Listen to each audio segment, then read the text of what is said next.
Hello there, this is Charles, and here I've got a video just for my PDPL team preview. Um, so it's gonna be my second season in PDPL. First season we went 2-8, which isn't the greatest, but I guess redemption arc, great. And yeah, this draft was pretty insane. A lot of snipes. Had to adjust my picks quite a bit. But overall, I'm pretty satisfied with the team. It could have been much worse, at the very least. But yeah, so I just want to make this video, kind of talk about my picks, and maybe go a bit into my thought process behind each of the picks. And yeah, all these picks are going to be in the order I drafted them. And yeah, let's just get right into it then. So my first pick is going to be Kilo Wattrel. And when looking at this draft, I was pick number 12, and I was kind of thinking there's going to be a lot of snipes. Like, I kind of expected there to be a lot of snipes going in.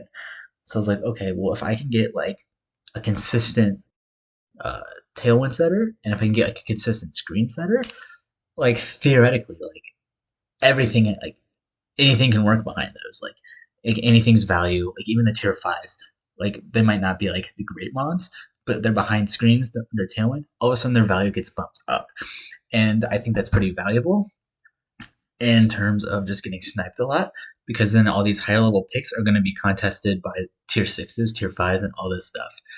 So that's what I really wanted to go with. And my original plan was actually going to be to go tier three Talonflame. Kilowatt was also on tier three with it, but it actually got sniped right before me by Pat Mac, I believe. Uh, but yeah, I did end up settling on Kilo. I'm pretty sure it was the fastest of the remaining ones outside of Talonflame, and it's still a pretty good mod. This is actually something I have experience with quite a bit in Series 1. I used it very extensively, and yeah, I like it a lot, and I'm not disappointed. I'm not as disappointed as I was when I originally got sniped. It'll be a fun mod to use.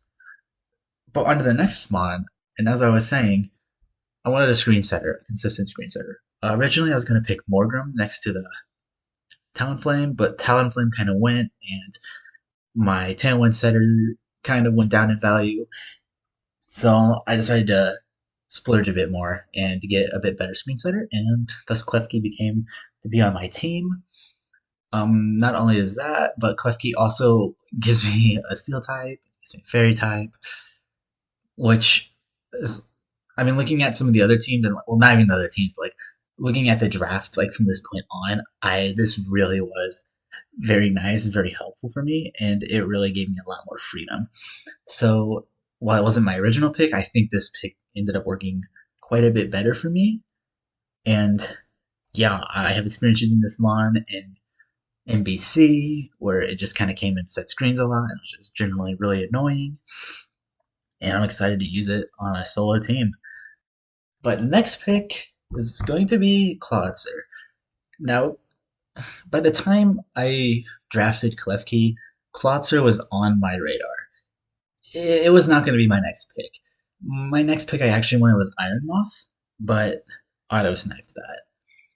So I was like, man, like that really stings. Like that was going to be my primary source of offense. And I was like, well, what do I get from here? Like everyone except Wakeman at the time, like on the wheel. So 13, 14, 15, 16 pick, had a fire type. So I was like, okay, I can just wait and just see what lands to me. I mean, like there's Cerulege and Cinderace still in tier 2, so like we get a decent fire type. Like Wakeman can only pick one of them. He ended up going with Cerulege. But I kind of got at the time of the Iron Moss night, I was kind of in a bit of a panic state. So I'm like, okay, I need to like get like clots, or like I need like something that can damage, get good damage, can get reliable damage. But like also like there's just the water types in this generation are just so underwhelming as a whole. And like the best ones, in my opinion, like Palafin and Walking Wake were gone, and I couldn't let this one leave. One really cool thing about this one though is that it actually gets is actually the was it the Mega Launcher Water Pulse, and I really think that's cool because it gives me a very strong, very consistent water move where a lot of water types don't really have that since Scald is gone. So I think this thing actually is pretty good. This is a tier 4, and I'm really happy with the value, and I'm really happy that I ended up getting it. This is also something that can work with Trick Room, which I forgot to mention. Clef Key, I believe, can set, and it can also work under Kilo's Tailwind. And I think it'll just complement really well.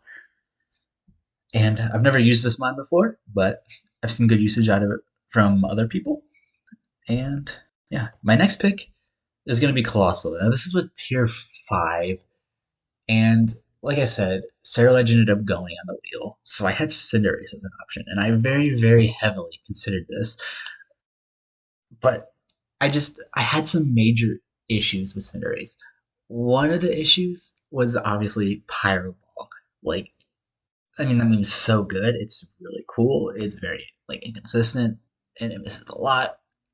Also, Cinderace is very frail, and part of what I wanted in a fire type was something that can resist the normal fire type things, like fairy. Can resist fire. Can also hit fire, which is really cool.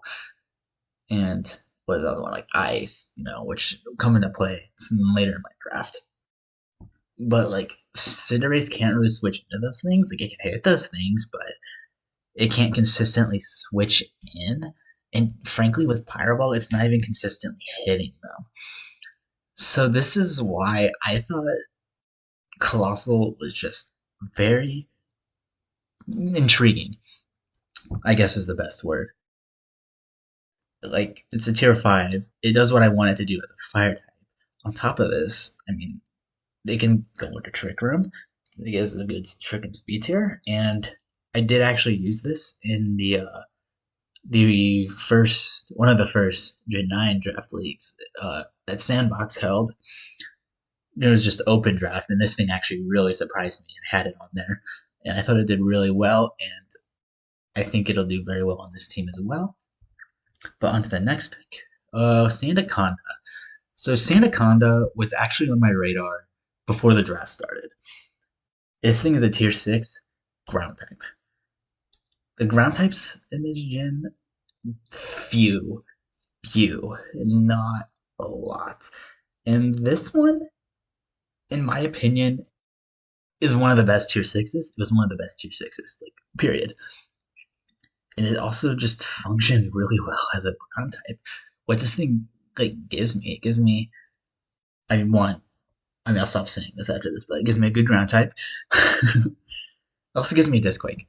And for the fact that my Disquake is what tier 3, tier 6, which I think is like 75 out of 460 points, like I have that mode for such a cheap price that can function and theoretically functions at a pretty good level is great. That's very good. Oops, I just knocked some stuff off my desk. But yeah, I think I've used this thing in a singles league before, but I'm very excited. I think this thing is just gonna be. I think this thing's gonna put in work. I think it might surprise people if it is even on the radar to surprise people. I don't know. But next up is gonna be Salamence. Um, so I've been talking very highly about the previous Pokemon in my draft. My thought on that, I did not think highly about my team before picking up Salamence. I was like, man, this is wild. My team is gonna look garbage. Like, I don't know what I'm doing. This is just going insane. Like, I'm being sniped left and right. I wanted Iron Leaves. I wanted all these other things. And I'm like, what am I even going to get as my second tier 2? Because, like, I needed to get another tier 2. And I'm like, I need something offensive, something strong. Like, I don't want another support because I have Klefki already. And I just looked at Salamence and I'm like, this thing's actually not bad on my team. It functions pretty okay. You know? Yeah, it gives me a dragon type, which is well, it gives me a high tier dragon type. I think the low tier dragons are kind of not great, but This gives me a good dragon type. It adds Intimidate to my team. And yeah, another thing that Salamence is good for is Tailwind. Cool. I mean, it's cool I already have a Tailwind setter. So, I mean, in that regard, though, I think its value as an offensive piece actually very much so increases on my team. And my team currently at this point does not really have that explosive offensive, like the most explosive offense on my team before this was Clawitzer. So like this just gives me a bit more of an edge, and I think my team can help support it to give it that edge. And so I think this is a very good piece to add. So yeah, I've been using Salamence. I used it a little bit in the Sandbox League that I talked about earlier with Colossal, and I'm also using it at NBC currently with my team, and it's been performing very well. So very excited for this one. Next up, this one's for you, Ryan. This one's for you. Is Braylon. So at this point of the draft, I believe I just wanted a decent grass type. And there's a lot of good lower tier options that I really heavily considered. I know for a long time I considered Appleton, but I Braylon's just cool. I mean, one thing that I actually didn't realize about this thing before I drafted it was that it has 130 base attack with Technician Mach Punch. I'm like, okay, that's kind of nuts. But like, it's what this is. It's a hard hitting grass type, and it lets me hit types like water and ground, which previously I'm not really hitting very hard with many of my mons, or at least not like consistently gonna be hitting. Not as consistent as I like to, if that makes sense. This just gives me the options to hit more types that I wasn't able to hit before, and on top of that, it also gets Spore, which I mean we all know what Spore does. Very good, and I think that's just going to be very good for flow charting. And I really think this thing's going to be a threat. You know, it's something. Spore is scary. I mean, just yeah, I don't know what else to even say. But yeah, I've never used this mod before, and I'm pretty excited. Next up, oh, it's gonna be Gun Tank. So, okay, at this point of the draft, I needed a dark type, and I really wanted like a decent dark type. So some Pokemon on my list were actually things like Umbreon and Mabostiff, but those are both tier 3, and so it's Breloom. I ended up going with Breloom. And I think, oh, and Zoroark was on my list in tier 4. The issue with those, the issue that I kept having with those, is just like fairy weakness. Not only was like the fairy weakness, it was the fact that my best source of offense against fairy was Klefki. And this doesn't really, I don't think that should sit right with really anyone. I mean, your best support piece being your best damage offense for a type doesn't feel great. So, like, adding a dark type was just really hard to do for this team. Then I saw Skuntank in tier 5. So, Skuntank is just really good for my draft at this point. Because it gives me, not only does it give me a dark type, but it gives me a dark type that's not weak to fairy. And on top of that, it's able to hit fairy. So, like, it's basically covering 2 of my bases, like right then and there. On top of this, like my team didn't really have a taunt user before this. It didn't really have Snarl before this. It also gives my team Haze. So like on top of like giving my team good like offensive coverage, good defensive coverage, it also just gives me more moves. It gives me more moves to work with. And for a tier 5, like that's pretty good. And this is also something I've used. I believe I used it in the Challenger League. And I use it to some success. It wasn't like the most often brought one, but like it does get some access to some really fun moves and some really fun sets that I will help my team a lot. Yep. And next up is Persian. So I have 2 more picks at this point. And I decided to go. I think I could have gone like what I don't remember what like my paths exactly were, but I ended up going the 40 point, the 15 point route, so tier 4 and tier 6. And when looking at the tier 4s in my team, I was like, okay, there's really only two options right now, and that's Frostloss and that's Persian.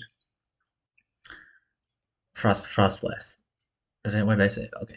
But both of those Pokemon I think work very well for my team. But what really attracted me about Persian was Fake Out. Like my team doesn't have Fake Out yet, and yeah, I kind of wanted that. I mean, this Pokemon also just gives me. It's really good for my speed tiers right now. It also just gives me a lot of support options. I can put this next to just about anything, and it'll be fine. It'll help support. Maybe it'll do some damage. Who knows? Yeah, I've this was this Pokemon's always been interesting to me because I feel like it's always been like very underwhelming, despite it being very popular, like a very popular lower tier pick in Gen 8. Like I always felt it was a little underwhelming. So I'm very curious about this one. I'm very curious to see how it does in my team. But I think it has the tools to function really well, and it gives me some additional options. But yeah, last and certainly least is Bennett. Um, uh, yeah, looking in tier 6, I was like, well, I don't have a ghost type yet. But no, in all seriousness, I mean, this thing, I mean, it's kind of cool. It gets some nice options. It gives me an extra trick room setter, which was probably the biggest value I saw out of it. I mean, it also has a good attack stat and like priority. So yeah, I mean, it's got some stuff. It's got some stuff to keep it at a tier 7. I don't necessarily think it's bad. It's not adding a ton to my team that it doesn't already have, but who knows? It's got a very nice smile, so maybe it can be my mascot. But like, yeah, I don't know. And it's gonna be my team. Uh, like I said at the beginning of this video, I'm pretty confident. I think this team overall as a whole is kind of linear. Like when you look at it, it's like, okay, well, I know generally what this team is going to do to me, but I think that also comes at an advantage. You know what it's going to do to you because these Pokemon consistently do that thing.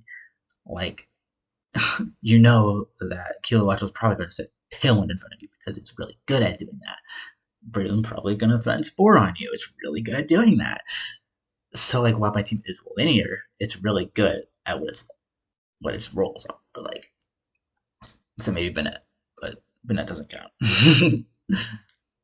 And yeah, that's been my team. I'm excited for the season. Hopefully, I can go at least 3-7 this time instead of 2-8. So yeah, peace out, guys.